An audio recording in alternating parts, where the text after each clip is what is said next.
Perkenalkan, nama saya Grazie Latihamalo dengan NIM 18106111059. Saya dari kelas C Hukum Pidana Ekonomi. Hari ini saya akan mempresentasikan terkait dengan kasus penimbunan masker pada masa pandemi. COVID-19 adalah salah satu jenis virus yang datang dari Wuhan, China. Ini merupakan salah satu kasus baru, virus baru yang dikenal di berbagai belahan dunia, yang menular ke berbagai kalangan tanpa melihat batas usia, pekerjaan, dan lain sebagainya.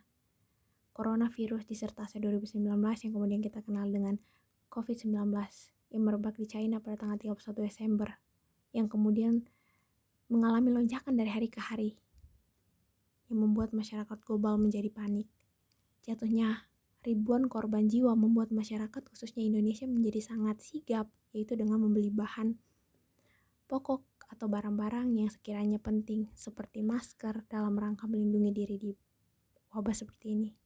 Namun sangat disayangkan justru dengan kondisi yang memburuk ini beberapa oknum yang tidak bertanggung jawab memborong habis produk-produk sehingga sangat susah didapatkan di pusat-pusat perdagangan, yang mana dapat dikatakan kondisi inilah yang kemudian diduga menyebabkan rusaknya pasar, karena jika stok barang mulai tidak stabil dan langka, maka barang tersebut kemudian dikeluarkan kembali dengan dijual dengan harga yang sangat tinggi. Berikut adalah salah satu contoh kasus. Pemirsa, sebuah unit apartemen di kawasan Tanjung Duren, Jakarta Barat digerebek polisi karena menjadi gudang penimbunan berbagai macam merek masker. Terkait kasus penumpukan masker ini, Polres Jakarta Barat kemudian menyita kurang lebih 350-400 kardus masker yang kemudian disimpan di sebuah apartemen. Pelaku tertangkap basah saat sedang membawa kardus hasil timbunannya, kemudian tim dengan sigap menangkap pelaku saat hendak berada di lift dengan membawa 3 kardus besar berisikan masker.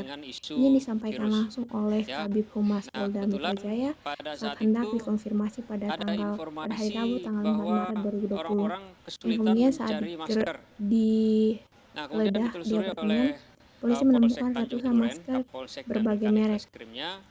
Dengan maraknya dana di bidang penimbunan ini, terlebih khususnya di bidang ekonomi, yaitu dengan tindak pidana penimbunan masker sebagai bahan pokok utama dalam kehidupan masyarakat terkait dengan kejahatan yang berhubungan dengan pemenuhan kebutuhan ekonomi.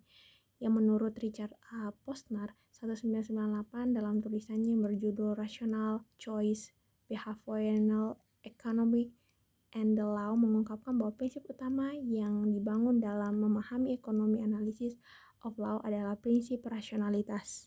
Sebagai makhluk rasional ekonomis, seseorang akan menimbang biaya yang harus dikeluarkan dalam melakukan kejahatan dengan keuntungan yang akan didapat. Jika keuntungan lebih besar dari biaya yang harus dikeluarkan, maka pelaku akan melakukan kejahatan tersebut.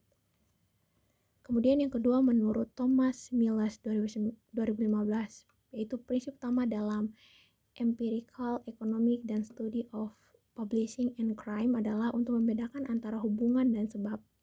Hal ini dikarenakan para ekonomi berasumsi bahwa manusia dalam berperilaku ada rasional dan memiliki tujuan tertentu, yakni untuk memaksimalkan keuntungan yang didapatkan. Dalam konteks ini, penimbunan dan atau monopoli penjualan masker tentu saja tidak terlepas dari penimbunan untuk mendapatkan keuntungan yang sebesar-besarnya. Penggunaan barang terhadap kebutuhan masker di tengah wabah virus corona saat ini merupakan suatu pelanggaran terhadap ketentuan pasal 29 ayat 1 junto pasal 107 Undang-Undang Nomor 7 Tahun 2014 tentang perdagangan dengan ancaman maksimal 5 tahun penjara dan denda sebanyak 50 miliar.